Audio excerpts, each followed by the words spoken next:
Presenting the classics of Sam P. Chaladurai. Sam P. Chaladurai அவர்களின் போதனை களஞ்சியத்திலிருந்து. நல்ல நிலம் என்றால் என்ன என்பதை கொஞ்சம் பார்ப்போம். எது நல்ல நிலம்? கொடுக்கிற விஷயம் என்று வரும்போது, செழிப்பு என்று வரும்போது, பொருளாதாரம் என்று வரும்போது, பொருளாதாரத்தை விதைக்கிறதுக்கு எது நல்ல நிலம்? வேத வசனத்திலே பொருளாதாரத்தை விதைக்கிறதற்கு, பணத்தை நாம் நல்ல நிலத்தில் விதைத்து அதன் மூலமா பலனை பெற வேண்டும் என்றால் எது நல்ல நிலம் என்று வேதம் சொல்லுகிறது என்பதை பார்ப்போம்.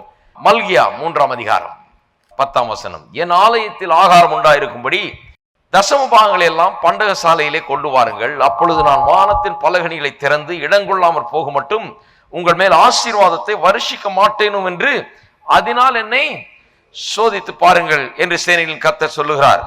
அப்ப எத்தனை பேர் சொல்றீங்க, ஒரு நல்ல வசனத்தை போதிக்கிற, நமக்கு பிரயோஜனமாயிருக்கிற, நமக்கு தேவனுடைய காரியங்களை போதித்து நம்மை பலப்படுத்துகிற தேவனுடைய சபையானது நல்ல நிலம் என்று எத்தனை பேர் சொல்றீங்க? அது ஒரு நல்ல நிலம். மார்க் எழுதின சுவிசேஷம் 10ஆம் அதிகாரம். அடுத்த நல்ல நிலம் வேத வசனம் சொல்லுகிற 28ஆம் வசனம். அப்பொழுது பேதுரு அவரை நோக்கி, இதோ நாங்கள் எல்லாவற்றையும் விற்று உம்மை பின்பற்றினோமே என்று சொல்ல தொடங்கினான். அதற்கு இயேசு பிரதியுத்தரமாக, என் நிமித்தமாகவும் சுவிசேஷத்தின் நிமித்தமாகவும் வீட்டையாவது சகோதரரையாவது சகோதரிகளையாவது தகப்பனையாவது தாயையாவது மனைவியாவது பிள்ளைகளையாவது நிலங்களையாவது விட்டவன் எவனும் இப்பொழுது இம்மையிலே துன்பங்களோட கூட நூறத்தனையாக வீடுகளையும் சகோதரையும் சகோதரிகளையும் தாய்களையும் பிள்ளைகளையும் நிலங்களையும் மறுமையிலே நித்திய ஜீவனையும் அடைவான் என்று மெய்யாகவே உங்களுக்கு சொல்லுகிறேன். மெய்யாகவே உங்களுக்கு சொல்லுகிறேன். இந்த இரண்டாவது நல்ல நிலம் என்ன? அது சுவிசேஷத்தின் நிமித்தமாய் தேவனுக்கென்று கொடுப்பது. இதுதான் நல்ல நிலம்.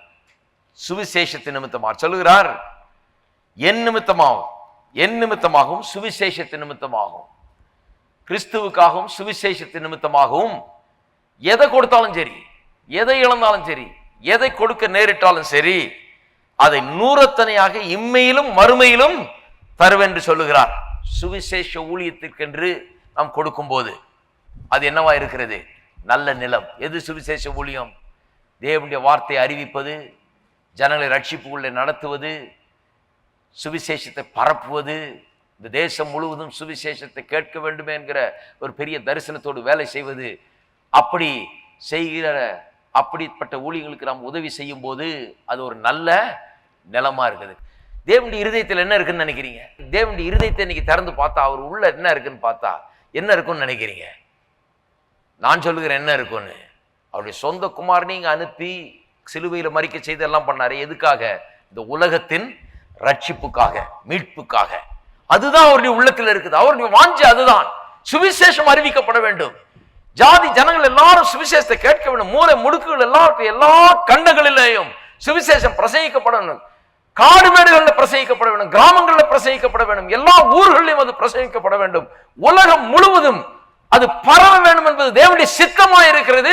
அது அவருடைய இருதயத்துக்கு அருமையான ஒன்றாக இருக்கிறது. நம்புறீங்களா? அத கர்த்தருடைய இருதயம் அதை வாஞ்சிக்கிறது. சுவிசேஷத்தை ஊழியத்தை லேசா நினைக்க கூடாது. பாருங்க, அதான் சொன்னாரு, எல்லா சிருஷ்டிக்கும் சுவிசேஷத்தை அறிவிங்கள். கர்த்தருடைய உள்ளத்தின் வாஞ்சியா இருக்குது. அப்ப அதுக்குன்னு நம்ம கொடுக்கும் போது கர்த்தர் சொல்றாரு, என் வாஞ்சியை நீ நிறைவேற்ற, நான் உன்னை குறைவில்லாமல் நான் பார்த்து கொள்கிறேன்.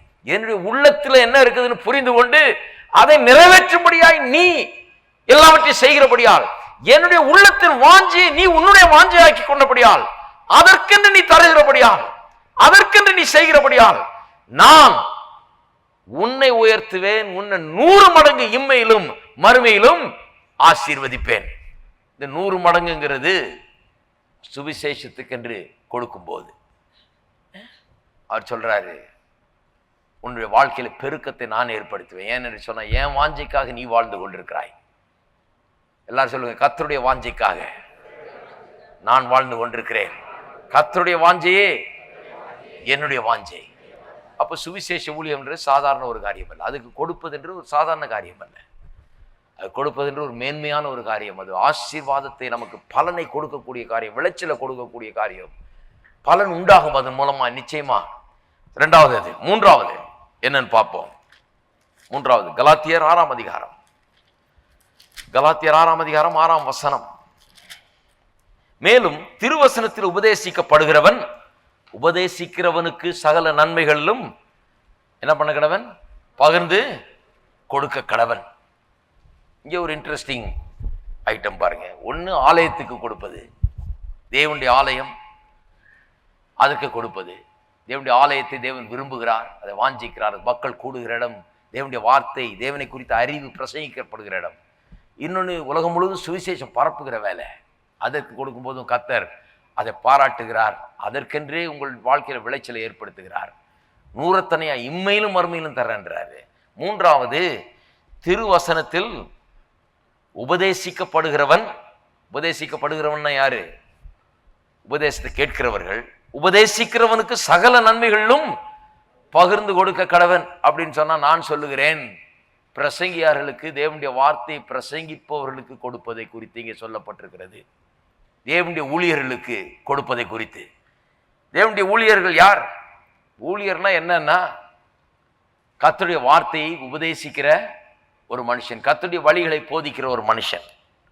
அவருக்கு நாம் கொடுக்கிற மரியாதை, அந்தஸ்து எல்லாமே எதன் மூலமாக வருகிறது? அவர் கர்த்தருடைய வார்த்தையை பிரசங்கிக்கிறார், கர்த்தருடைய வழிகளை போதிக்கிறார்.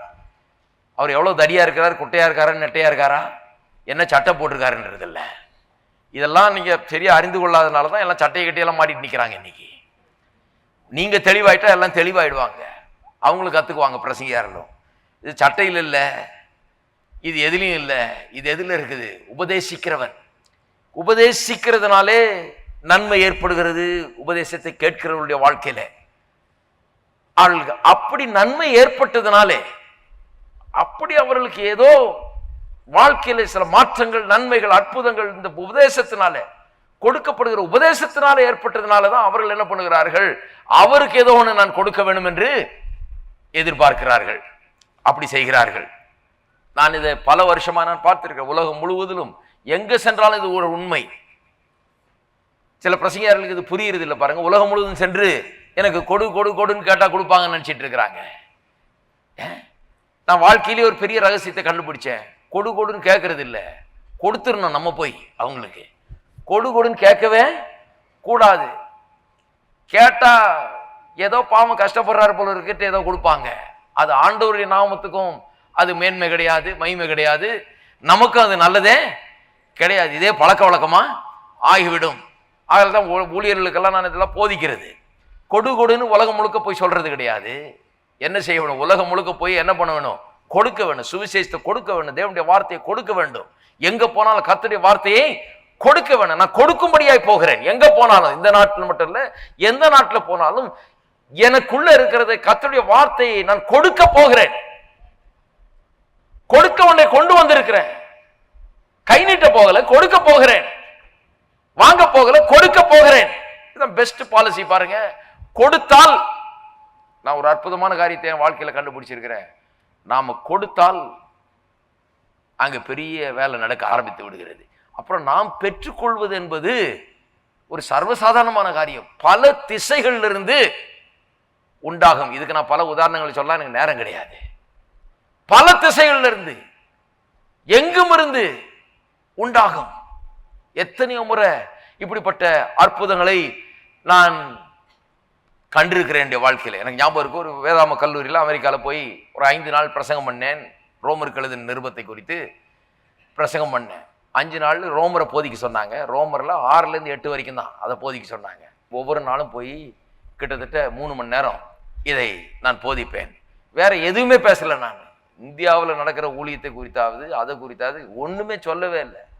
நான் ஒரு இந்தியனை தவிர வேற எதையும் குறித்து பேசவில்லை. நான் ரோமர் 6லேருந்து 8 வரைக்கும் அந்த 5 நாள் வாரம் முழுக்க அவர்களுக்கு பிரசங்கித்தேன்.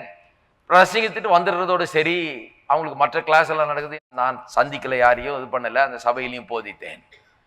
பிரசங்கித்துட்டு இந்த பக்கம் வந்த பிறகு எனக்கு ஒரு வாலிப சகோதரன் ஒரு செக் அனுப்புகிறார் பாருங்க. அவர் சொல்லுகிறார், உங்களுடைய பிரசங்கத்தை கேட்டேன், எனக்கு உள்ள எல்லாவற்றையும் நான் எடுத்து உங்களுக்கு தர வேண்டும் என்பது போல எனக்கு கர்த்தர் எனக்கு ஏவினார். ஆகவே எனக்கு உள்ள எனக்கு இருக்கிற அவ்வளவு இதுதான். நான் பணக்காரன் இல்லை, சாதாரண ஆளு. எனக்கு உள்ள எல்லாவற்றையும் உங்களுக்கு அனுப்புகிறேன்னு சொல்லி அவர் அனுப்பி வச்சார் அங்கிருந்து. நான் எண்ணி பார்க்கிறேன். நான் என்ன பண்ணேன்? நான் என்னுடைய தேவைகளெல்லாம் சொல்லியிருந்தா கூட ஒரு மனுஷனும் அதை பற்றி போய் எல்லாருக்கும் தான் தேவை இருக்கு போங்க, உங்களுக்கும் இருக்கு சார், எங்களுக்கு இருக்கு போங்கன்றவாங்க. அவ்வளவுதான். அதனால தான் அதை பேர் பிரயோஜனமே இல்லை. நான் ஊழியக்காரருக்கு சொல்றதை தான், உங்க வேலையை செய்யுங்க. நீங்க எதுக்காக அழைக்கப்பட்டீங்களோ அதை செய்யுங்க. அதை செய்யும் போது கர்த்தர் மீதியெல்லாம் செய்கிறாரு. ஏனென்றால் இது ஒரு பிரின்சிபல், இது ஒரு வாழ்க்கை பிரின்சிபல். பாருங்க, இது உண்மையா நடக்கக்கூடிய ஒரு காரியம். இது வந்து ஏதோ ஒரு தடவை நடக்கலாம் பிரதர்ன்னு சொல்லாதீங்க. இது எனக்கு நூற்றுக்கணக்கான முறை இப்படி நடந்திருக்கிறது. உடனே சிலர்லாம் கணக்கு போடுறாங்க, யார் நூற்றுக்கணக்கான முறைன்றாரு. சமீபத்தில் ஒருத்தர் ரொம்ப வாஞ்சியா எழுதினார், கல்ஃபுக்கு வர சொல்லி. நம்ம சபையிலேருந்து போனவர் அடிக்கடி ஃபோன் பண்ணுவார், அடிக்கடி எழுதுவார், அடிக்கடி சொல்லிகிட்டே இருப்பார், வாங்க வாங்க. சரி, கடைசியா போகலாம் அப்படின்னு சொல்லி நான் சொன்னேன், புதன் வியாழன் வெள்ளி மட்டும் வர்றேங்க, இங்கே வேலை இருக்கு எனக்கு, இதை விட முடியாது. நான் செவ்வாய்க்கிழமை நைட்டு கூட்டம் முடிச்சுட்டு கிளம்பி வர்றேன், புதன்கிழமை வியாழக்கிழமை வெள்ளிக்கிழமை அங்கே இருக்கிறேன், சனிக்கிழமை வந்துடுறேன்.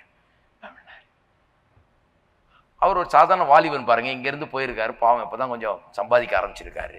இங்கே இருந்த ஒரு சகோதரன், அவர்கிட்ட ஒன்றும் நிறைய காசு பணம் கிடையாது. அது சொல்கிறாரு, பாஸ்டர் உங்களுக்கு நான் என்ன பண்ணணும், டிக்கெட்டு வாங்கி தரணுமா, உங்களுக்கு ஹோட்டலில் தங்க வைக்கணுமா, உங்களுக்கு என்ன செலவு அப்படின்னாரு. நான் சொன்னேன், எனக்கு எந்த செலவும் கிடையாது, என் செலவு அது, நான் வர்றேன். இப்படி சொன்னா ஜனங்களுக்கு ஆச்சரியமா இருக்கு, இவர் எப்படி இவர் செலவுல வருவாரு? நாங்க கர்த்தரோட பார்ட்னர்ஷிப்ல இருக்கிறோம், லேசான காரியமா நினைக்க கூடாது நீங்க. நான் சொன்ன, ஒரு நயா பைசா நீங்க எனக்கு தர வேண்டாம்.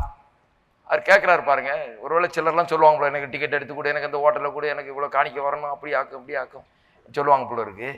அவருக்கு ஆச்சரியம். நான் சொன்னேன், ஒன்றும் வேணாம், இந்த 3 நாள் வர்றேன், வந்து போதிக்கிறேன், ஏற்பாடு பண்ணுங்க, போதிச்சுட்டு நான் திருப்பி வந்துடுவேன், அவ்வளோதான். அடுத்த நாள் இங்கே வந்து நான் இங்கே பிரசங்கம் பண்ணேன். செலவுக்கு என்னங்க பண்ணுவீங்க? அதை பற்றி எனக்கு கவலையே கிடையாது. செலவு கண்டிப்பாக செலவு இல்லை, செலவுக்கு மேலேயும் பல திசைகளிலிருந்து உண்டாகும் என்பதை நான் நம்புகிறேன். என்றால் ஒரு பிரின்சிபல் இருக்குது பாருங்க, உபதேசிக்கப்படுகிறவன் உபதேசிக்கிறவனுக்கு சகல காரியங்களும் பகிர்ந்து கொடுக்க கடவன்னு சொன்னா, இதை போய் இப்படி சொல்லி இருக்கு, நீ குடுன்னு சொல்லிட்டு இருக்கிறது இல்லை. சரியா உபதேசித்தாலே போதும், சரியா கொடுத்தாலே போதும், ஆட்டோமேட்டிக்கா அது வர ஆரம்பிக்கும். ஆகவே தான் நான் கொஞ்ச நாள் ஊழியம் செஞ்ச பிறகு நான் சில காரியங்களை அனுபவித்து பார்த்து நான் நம்ப ஆரம்பிச்சிட்டேன். உண்மையா ஒரு ஆள் எடுத்து வேதத்தை எடுத்து பிரசங்கம் பண்ண ஆரம்பிச்சு ஒழுங்கா ஊழியத்தை செய்தால் நிச்சயமா பட்டினி கிடக்கவே முடியவே முடியாது.